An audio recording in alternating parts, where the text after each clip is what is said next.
बोले हे मुनिवर नमोस्तु, हे गुरुवर नमोस्तु, हे गुरुवर नमोस्तु।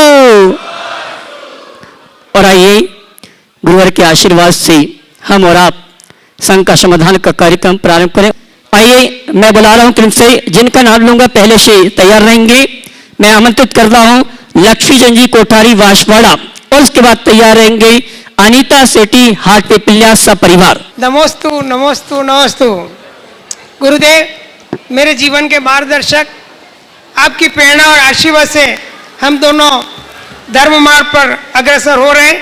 गुरुदेव हम दोनों आपके चरणों में रहकर शेष जीवन समर्पित करते हैं तथा आपके मार्गदर्शक में रहकर संयम और समाधि पूर्वक अपना जीवन यापन करना चाहते हैं। हम संयम मार्ग पर अग्रसर हों ऐसा आशीर्वाद प्रदान करें एवं हमें उचित मार्गदर्शन प्रदान करें। बस संयम के मार्ग पर चलना है तो बातें कम, चलना शुरू करो। घर गृहस्थी की जिम्मेदारियों को समेटो और अब आगे बढ़ो, संकल्पित हो जाओ। चलिए पीछे दीजिए। नमोस्तु महाराज जी, नमोस्तु। अनीता सेठी हाट पिपल्या अपने शही परिवार के सदस्यों के साथ। नमोस्तु महाराज जी, नमोस्तु, बारंबार आपको नमोस्तु। महाराज जी मैं यह जानना चाहती हूँ कि यदि कोई व्यक्ति ब्याज बट्टे का धंधा करते हुए कई लोगों से, रिश्तेदारों से करोड़ों रुपए की ठगी करता है और फिर तीर्थ स्थानों पर जाकर शिविर में भाग लेकर उपवास करते हुए लाखों रुपए का दान देकर अपने मान को पुष्ट करता है एवं धर्मात्मा बनते हुए समाधि मरण की भावना रखता है, तो क्या ऐसे व्यक्ति को दान देकर पुण्य की प्राप्ति होगी या इतने लोगों को परेशान करने के कारण पाप बंद होगा? कृपया शंका का समाधान। देखो, सबसे पहले तो मैं कहूंगा कि इस तरह के ब्याज बट्टे का धंधा ही गलत है। व्यक्ति को इस तरीके से ब्याज बट्टे का धंधा ही नहीं करना चाहिए। मुझसे एक बार पूछा गया कि महाराज जी इस्लाम में सूदखोरी को गुनाह माना जाता है और जैन धर्म में जो अहिंसा प्रधान धर्म है वहाँ बहुत सारे लोग सूदखोरी का काम करते हैं, आप इस विषय में क्या कहेंगे? मैंने उनसे कहा देखो, दो दृष्टियाँ, एक शोषण और एक सहयोग। जहाँ तक शोषण का सवाल है, जैन धर्म में हर उस धंधे का निषेध है जिसमें रंच मात्र भी शोषण की संभावना है, पर ब्याज के धंधे में कहीं न कहीं सहयोग की भावना भी छिपी रहती है और इसीलिए उसे विधेय माना गया। पर तब जब तुम्हारे पास पैसा सरप्लस हो, ब्याज का धंधा नहीं, ब्याज में निवेश, जिसके पास पर्याप्त धन हो और किसी को आवश्यकता हो व्यापार धंधे के लिए या घर परिवार की अन्य कोई व्यवस्थाओं के लिए, आपने उसे काम चलाने के लिए राशि दे दी, उसके एवज में आदमी ने आपको तय समय पर एक ब्याज की दर से जो जेन्युइन है उतना दिया, तो उतना लेना देना बुरा नहीं है। लेकिन इसको धंधा बना लेना घोर शोषण है। आप लोगों को रुपया देते हैं, उनकी रकम रखते हैं और उल्टे सीधे ब्याज दर पर लेते हैं। ये महान पाप का कार्य है। हमने बुजुर्गों से सुना है कि सूदखोरों की तीसरी पीढ़ी कंगाल होती, जो सूदखोरी की काम करते हैं तीसरी पीढ़ी कंगाल होती है, और ऐसा मैंने देखा भी है। हो सकता आप लोग अपनी दृष्टि दौड़ाओ तो दो चार चेहरे आपके आंखों के आगे भी झूलने लगे, क्योंकि जो शोषण करता वो अपना पोषण नहीं कर सकता, लोगों की हाय उस पर लगती है। और उल्टी सीधी ब्याज की दर लेने वाले तो और भी गड़बड़ करते हैं, और फिर अपना पैसा लोगों को दे तो बात चलती है, लेकिन अपने पैसे के साथ औरों से पैसा लो, 60 पैसा 75 पैसा में लो और 1.5 रुपया 2 रुपया में दो, ये धंधा है। और कई लोग तो और ज़्यादा रकम लेते हैं। ये महान पाप का कार्य है, ये व्यापार नहीं करना चाहिए। इस कमाई को शुद्ध कमाई नहीं कहा जाता। मैं कई ऐसे लोगों को जानता हूँ जिन्होंने इस तरह का धंधा किया और दुर्गति को भोगा।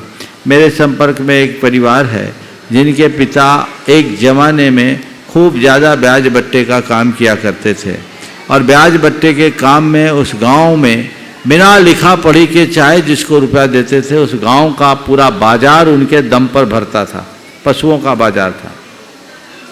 वो व्यक्ति जब तक जीवित रहा उनका रुतबा था, दबदबा था, कोई चीज़ की कमी नहीं रही, लेकिन अंतिम क्षणों में उनकी मौत बहुत बुरी हुई। उनके मरने के बाद उनकी सारी संपत्ति लोगों ने खा ली। और उनकी धर्मपत्नी दसियों साल तक गठिया बात की शिकार होकर बिस्तर पर पड़ी रही और अंत में तो ये रहा कि उनकी हड्डियां गल गई, करवट लेना भी मुश्किल, सड़ सड़ करके मरी।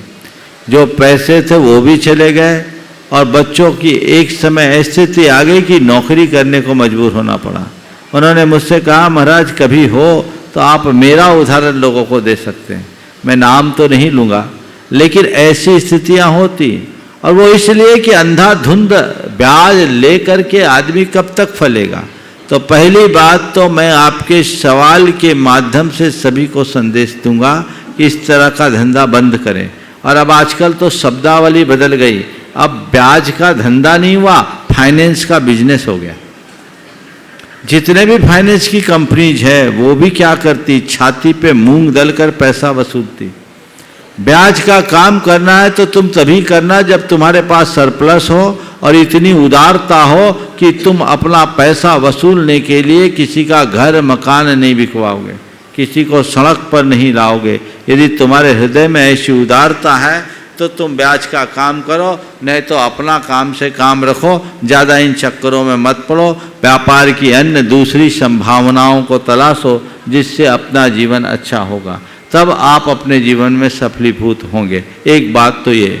दूसरी बात, जो लोग इस तरह का काम करते हैं और दूसरों का रुपया लेकर के डकार जाए, वो अपना कई भाव बिगाड़ेंगे। हमारे शास्त्रों में ऐसा लिखा है, पर धन हरण की वृत्ति से नरकायु और तिर्यंचायु का बंध होता है। वो ऐसा व्यक्ति कई जन्मों में अनाथ और दरिद्री होगा जिससे उसका पता नहीं। तुम धर्म की बातें करो, दान करो, धार्मिक कार्यों में सम्मिलित हो, मुझे तो पता नहीं रहता किसके चेहरे पे क्या लिखा है, पर तुम ये काम कर रहे हो और इस तरह का काम करो, गलत बात है। और कई लोग तो ऐसे भी होते हैं जो धार्मिक सामाजिक कार्यों में इसलिए बढ़ चढ़ करके हिस्सा लेते हैं ताकि उनकी रेपुटेशन बनी रहे। कई ऐसे भी मिले जिनने मंदिर में दान बोला, पैसा भी दे दिया और फिर उसी गांव के समाज का पैसा उठा के चल दिया। एक जगह ऐसा हुआ, एक आदमी ने मंदिर में सोने की झाड़ी बोली, दूसरे दिन उसी दिन शाम को चेक दे दिया। लोगों ने सोचा अच्छा आदमी है, बाद में मालूम पड़ा 10 दिन बाद ही वो आदमी चंपत हो गया और करोड़ रुपया बाजार का उनके पास था। वो दिया क्यों? इसलिए दिया कि लोगों को ये मालूम पड़े, रहने दो, इसलिए दिया कि मालूम पड़े कि हमारी स्थिति बहुत अच्छी। तो ये दुरुपयोग है। जो भी इस तरह का कार्य करते गलत है, और इसमें वे लोग भी गलत हैं जिनने ब्याज के लालच में पैसा दिया। तुमने दिया क्यों? तुम भी लालची रहे, लालच का फल तो बुरा होता ही है। मोटा ब्याज दे तो हो गया ब्याज। ये ब्याज और प्याज दोनों खतरनाक है। तुम लोग प्याज तो छोड़ देते हो, ब्याज क्यों नहीं छोड़ते? बात समझ में आ रही कि नहीं? इनसे बचो, ये लालच से बचो। जो भी तुम्हें ब्याज में ज्यादा रकम दे रहा है, समझना वो डूबता जहाज है। उस पर सवार होगे तो तुम भी डूबोगे, खुद भी डूबेगा। क्योंकि ज्यादा ब्याज कौन भरता है? जो ओवर एस्टिमेट काम करता है, जिसके पास पैसे की तंगी है। मरता क्या नहीं करता, 2% चलेगा, 3% चलेगा, 5% चलेगा। क्या पेड़ उगा है? कहां से देगा? इसलिए लालच करो ही नहीं। मैं ये बात इसलिए बोल रहा हूं कि इस लालच में कई लोगों ने अपनी सारी जमा पूंजी खत्म कर दी। आज उनको निर्वाह की दिक्कत हो रही है, रोटी के लाले पड़ रहे हैं। मेरे पास आकर बोलते महाराज रकम फंस गई, आशीर्वाद दो कि निकल आए। तो मैं कहता मुझसे पूछ के दिया था क्या? लालच तुम करो, हमसे पूछ रहे, हमारे उपदेश सुनो तो ये काम करोगे ही नहीं। रोज तो मैं इसका निषेध करता हूं, फिर तुम लोग ये क्यों करते हो? इसलिए ऐसी वृत्ति से बचिए।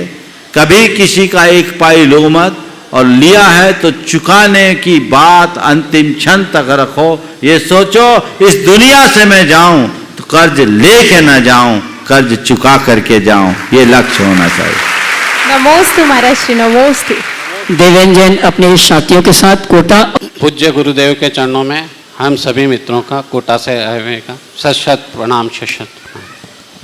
पूज्य गुरुवर, हमारी जिज्ञासा ये है कि जिस तरह से एक धर्म के अंदर, जैसे क्रिश्चियन धर्म है, उसमें बाइबल पढ़ने से पूरे धर्म का सार आ जाता है, मुस्लिम धर्म में कुरान पढ़ने से उस पूरे धर्म का सार उसमें आ जाता है, उस तरह से हमारे जैन धर्म में ऐसे कौन से ग्रंथ हैं जिनको पढ़ने से उसका पूरा सार उसमें आ जाए और हम लोगों के उसको अरे हमारे यहाँ तो पूरे ग्रंथ को पढ़ने की जरूरत नहीं, एक सूत्र में ही धर्म का सार आ जाता है। सम्यक दर्शन ज्ञान चारित्राणी मोक्ष मार्ग,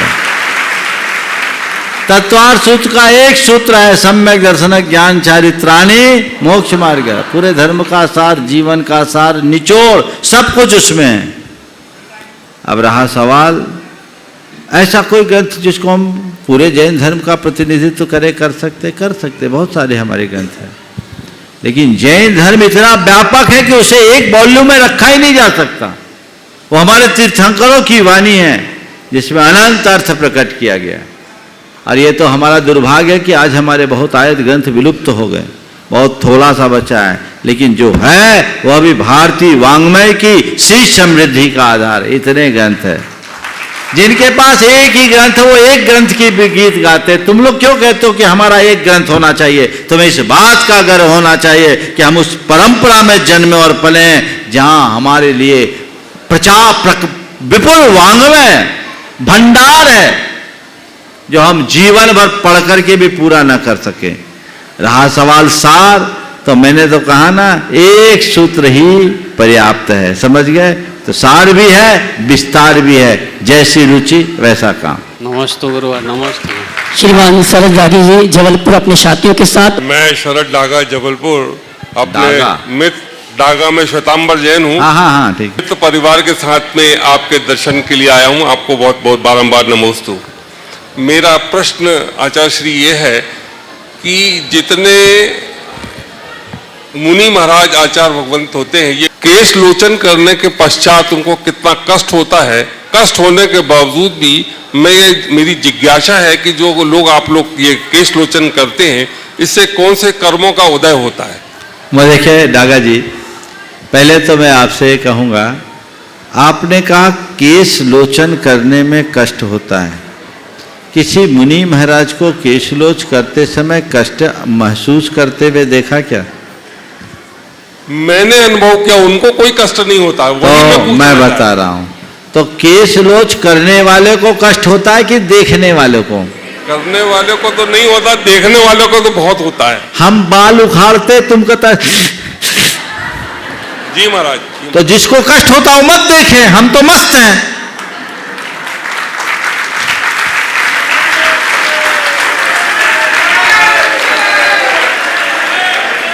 देखने वाले को कष्ट है, करने वाले को नहीं, समझ गए? नहीं करते। पूरी बात सुनो, मैं बता रहा हूं।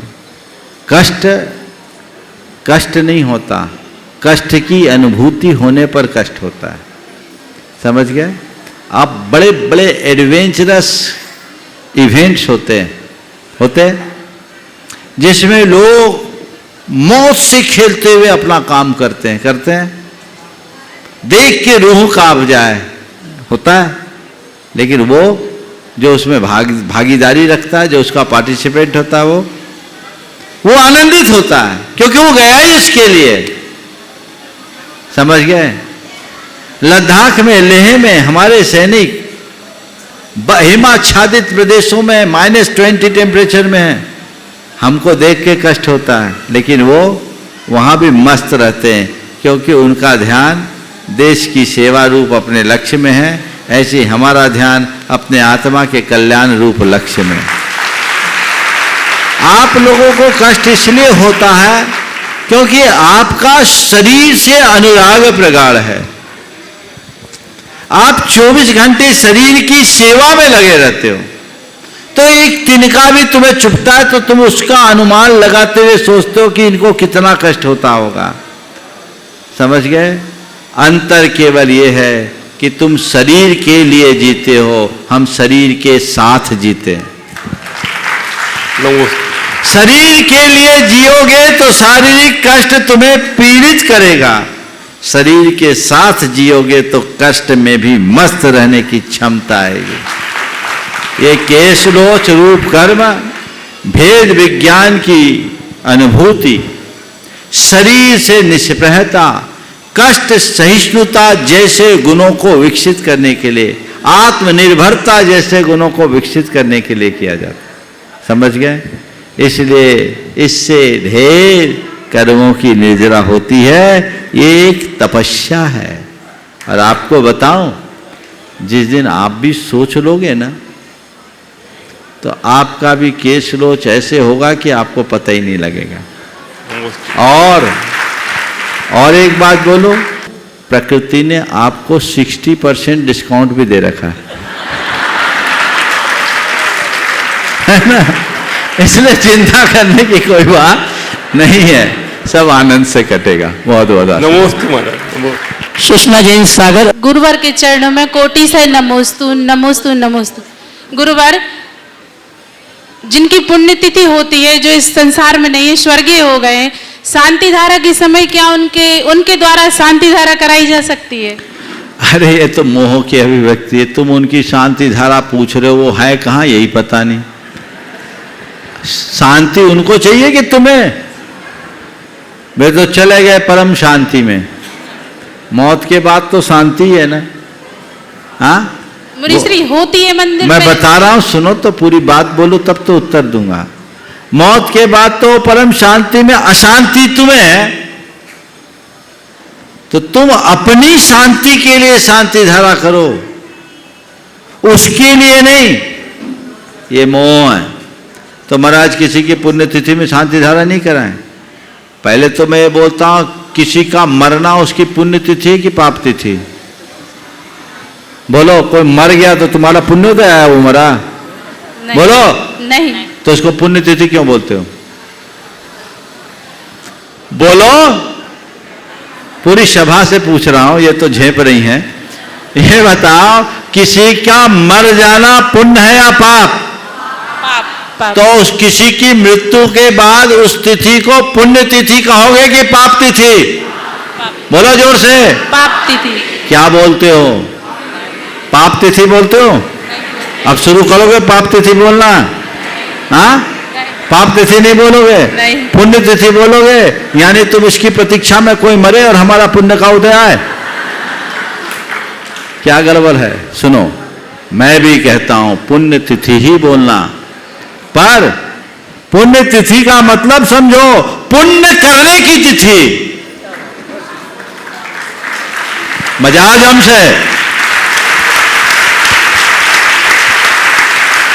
किसी की मृत्यु के उपरांत उसके देहावसान की तिथि को आप पुण्य तिथि कहिए, मुझे कोई ऐतराज नहीं, पर उसकी मृत्यु को पुण्य मत मानिए। ये पुण्य करने की तिथि है।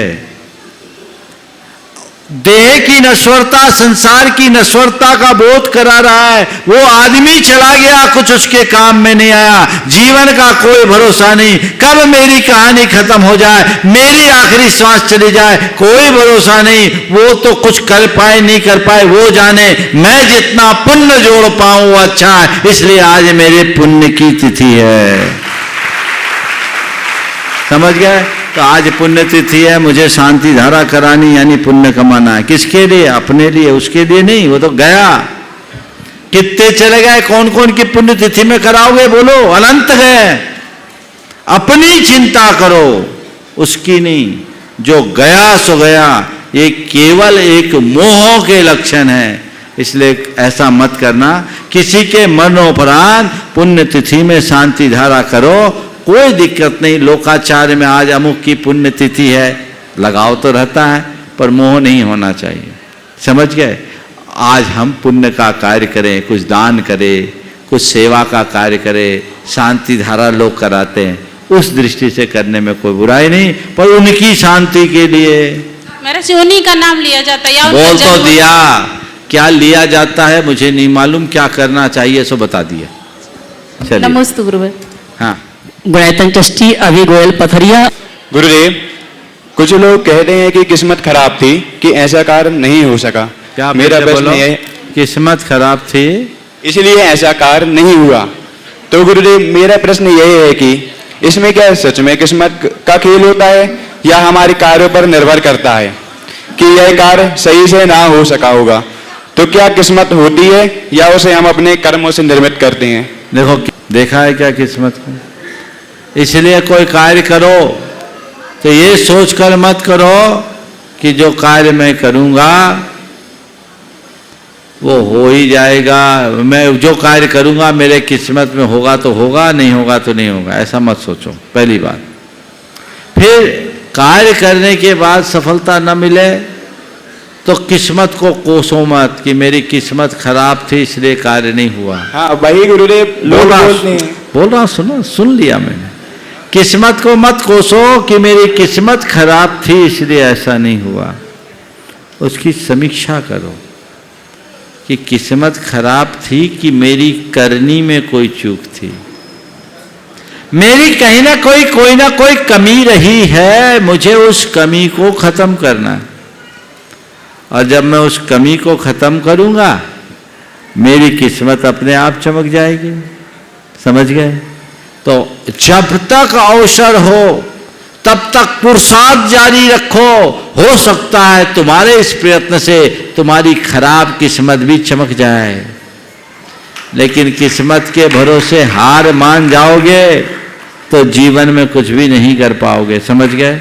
इसलिए केवल किस्मत किस्मत किस्मत किस्मत का रोना रोना बंद करो, जो तुम्हारे हाथ में वो काम करो। हाँ, कई बार किस्मत खूब प्रयास करने के बाद भी जब सफलता नहीं मिलती, मन अधीर होने लगता है, तो उस समय सोचो चलो मेरी किस्मत में शायद यही लिखा हो।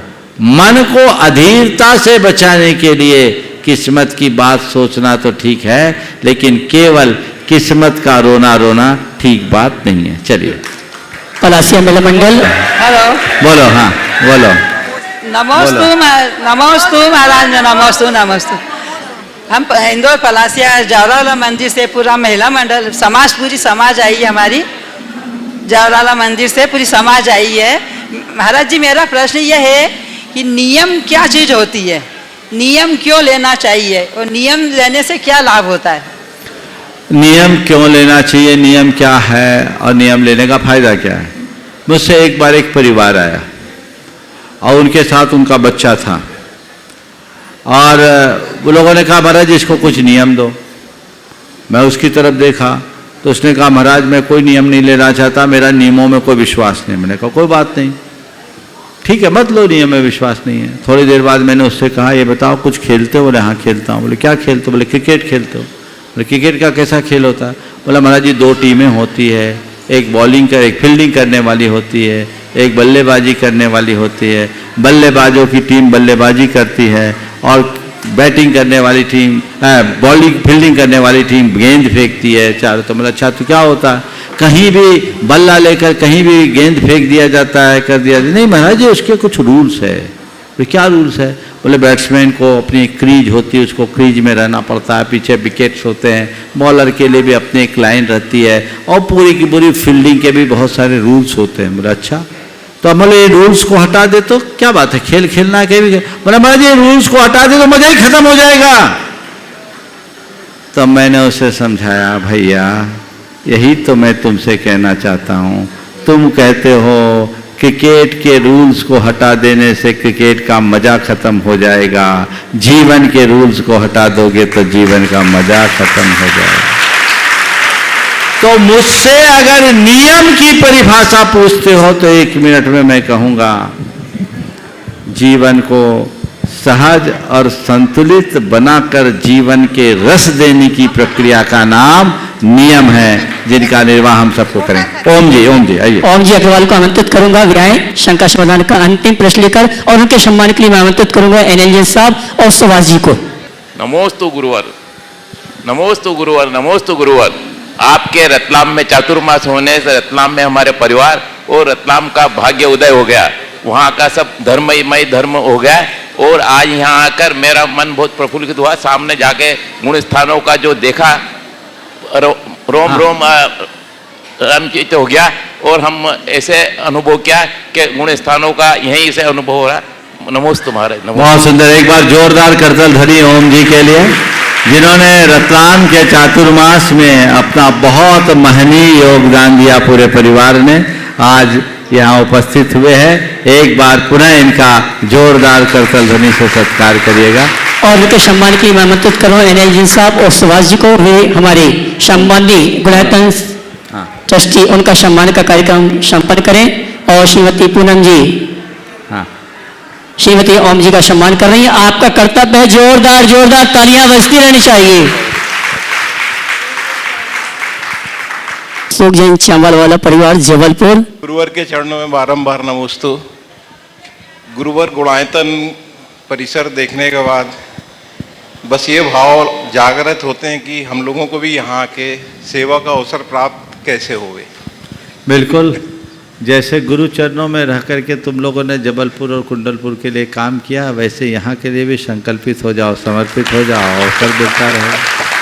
मैं तो चाहूँगा एक बार जोरदार करतल ध्वनि से अशोक भाई का आप सब और उनके साथ जो उनके साथी हैं, नाम भूल रहा हूँ मैं, मट्टू भाई और पूरी टीम, इनके लिए एक जोरदार करतल ध्वनि से स्वागत कर दे। बड़े कर्मठ कार्य करता है। गुरुदेव के सभी परियोजनाओं को आगे बढ़ाने में इनका महत्वपूर्ण स्थान है। अच्छा है, आपके मन में भाव जागा है, आगे सेवा करने का संकल्पित होइए, समर्पित रहिए।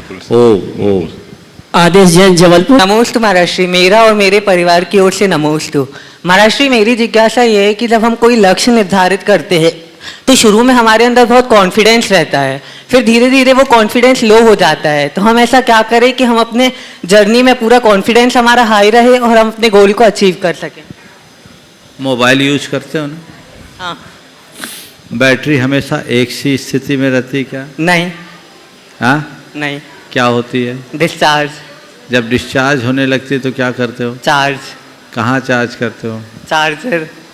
इसी तरह जब कोई लक्ष्य निर्धारित करो, मन अगर थोड़ा सा कॉन्फिडेंस लो होने लगे तो अपने आप को मोटिवेट करके आप अपने आप को रिचार्ज कर लो। समझ गए? पहला काम सेल्फ मोटिवेशन।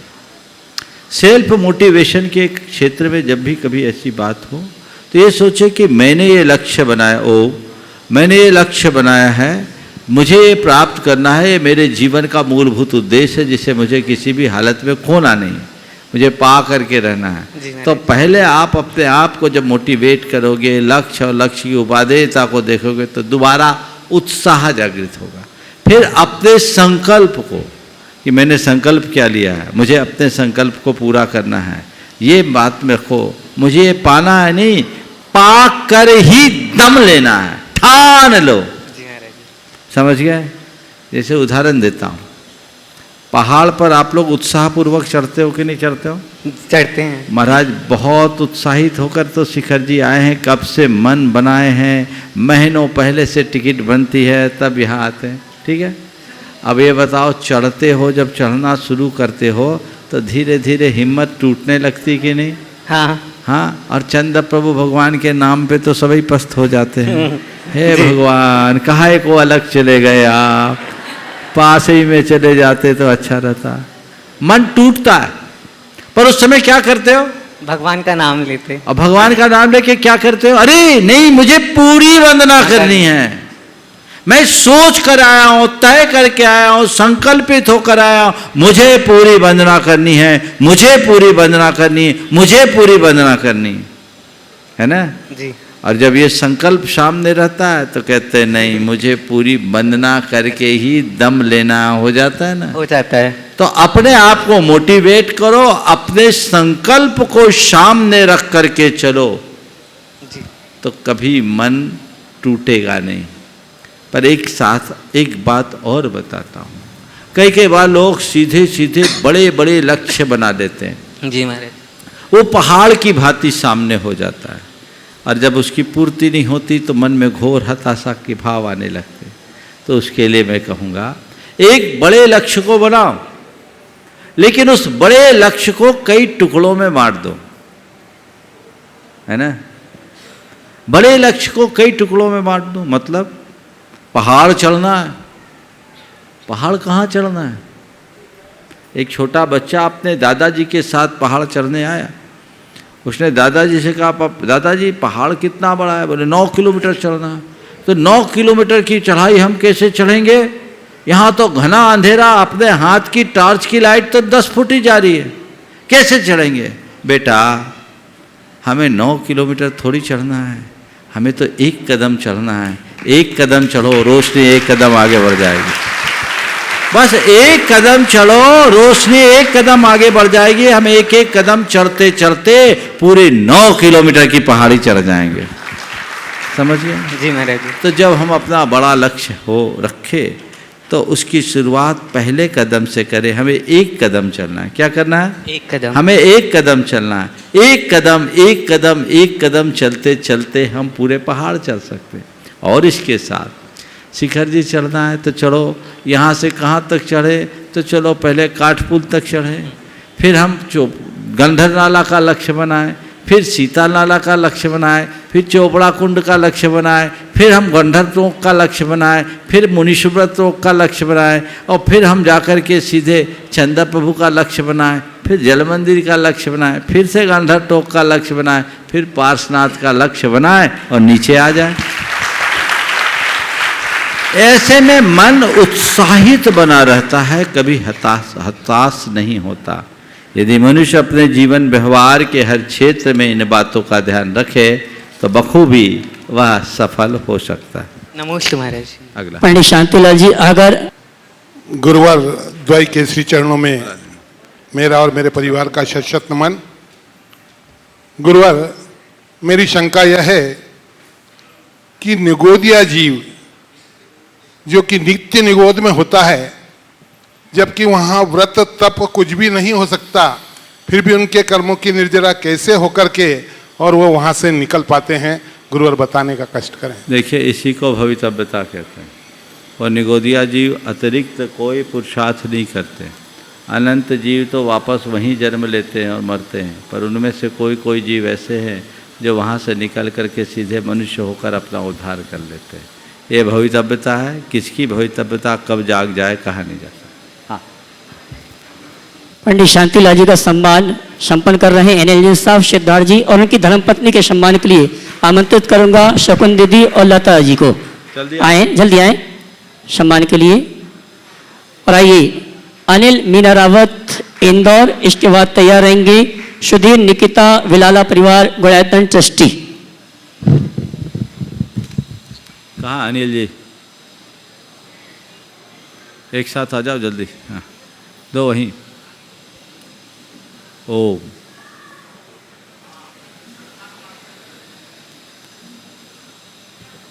जल्दी।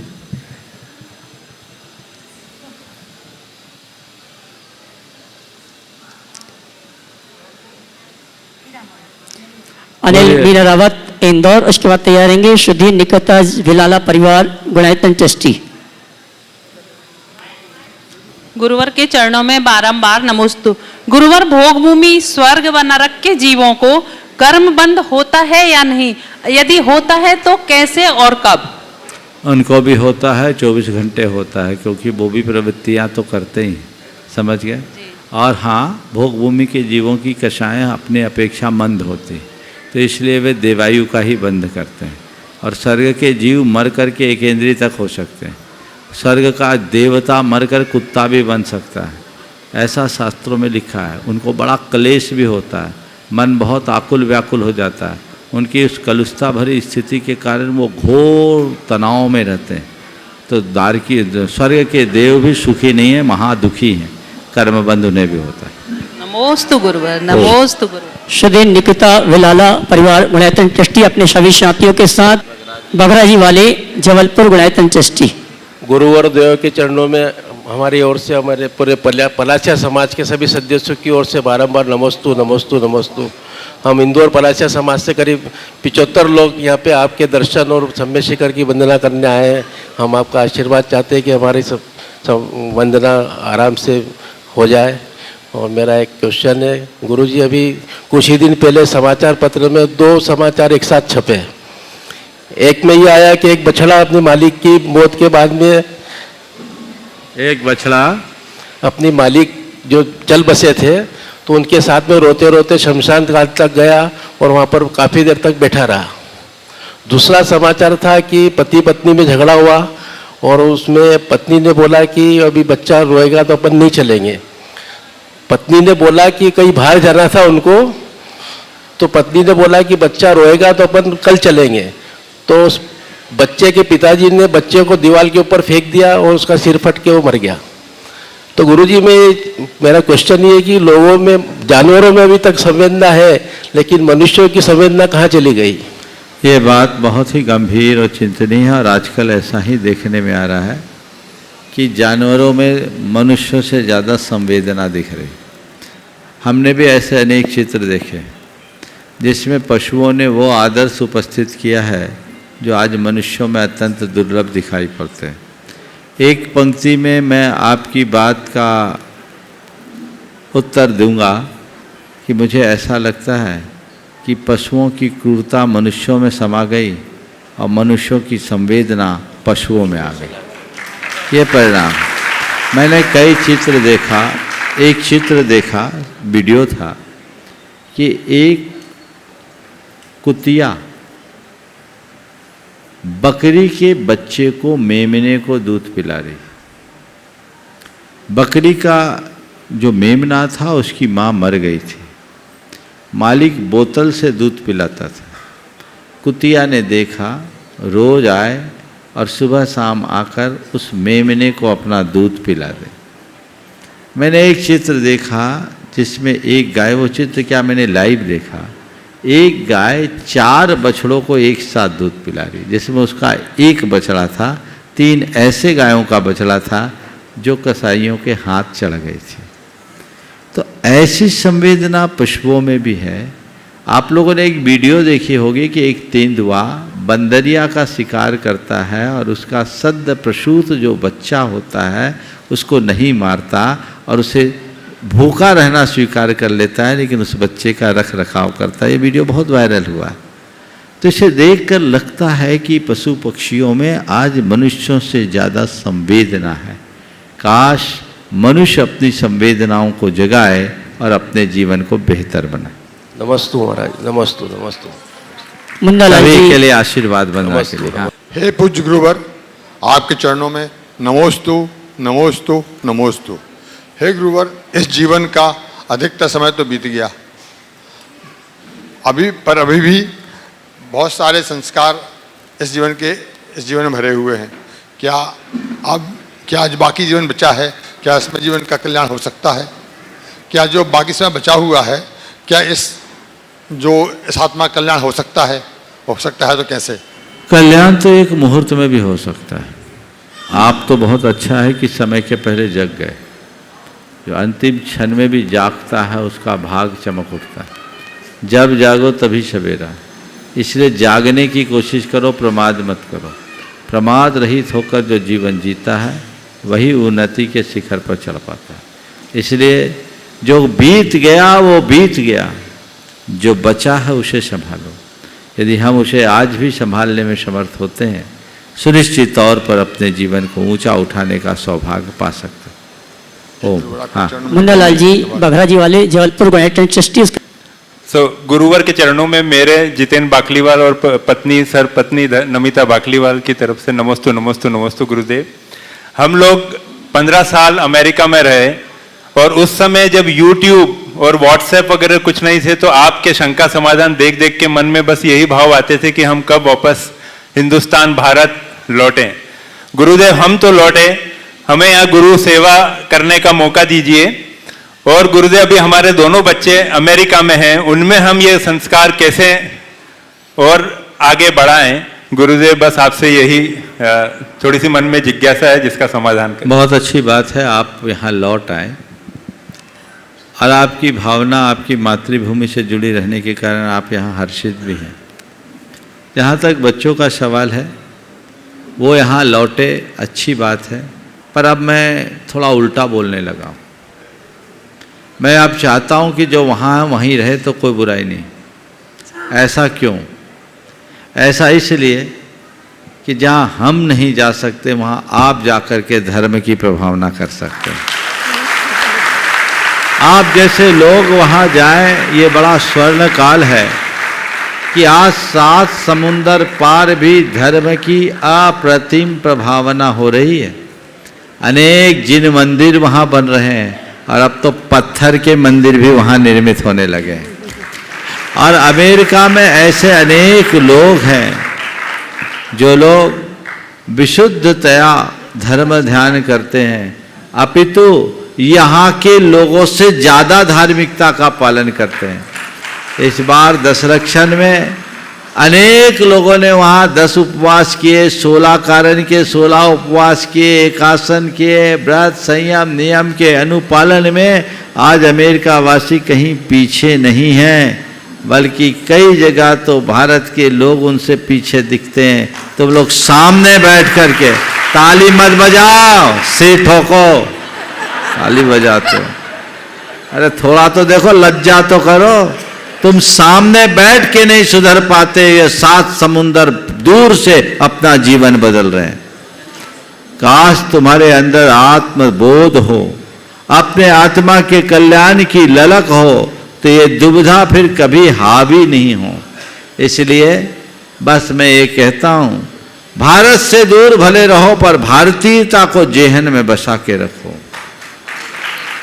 जैनत्व तो तुम्हारे हृदय में घुट घुट के रहे, कूट कूट करके भर दो, तो वहाँ रह करके भी जिन शासन की प्रभावना कर सकते हैं। बस इतना एक सलाह दूंगा, वहाँ रहो, खूब प्रभावना करो, पर अपना अंत भारत में आकर करो और भारत में भी सम्मेद शिखर आकर करो। बिल्कुल बिल्कुल गुरुदेव। क्यों?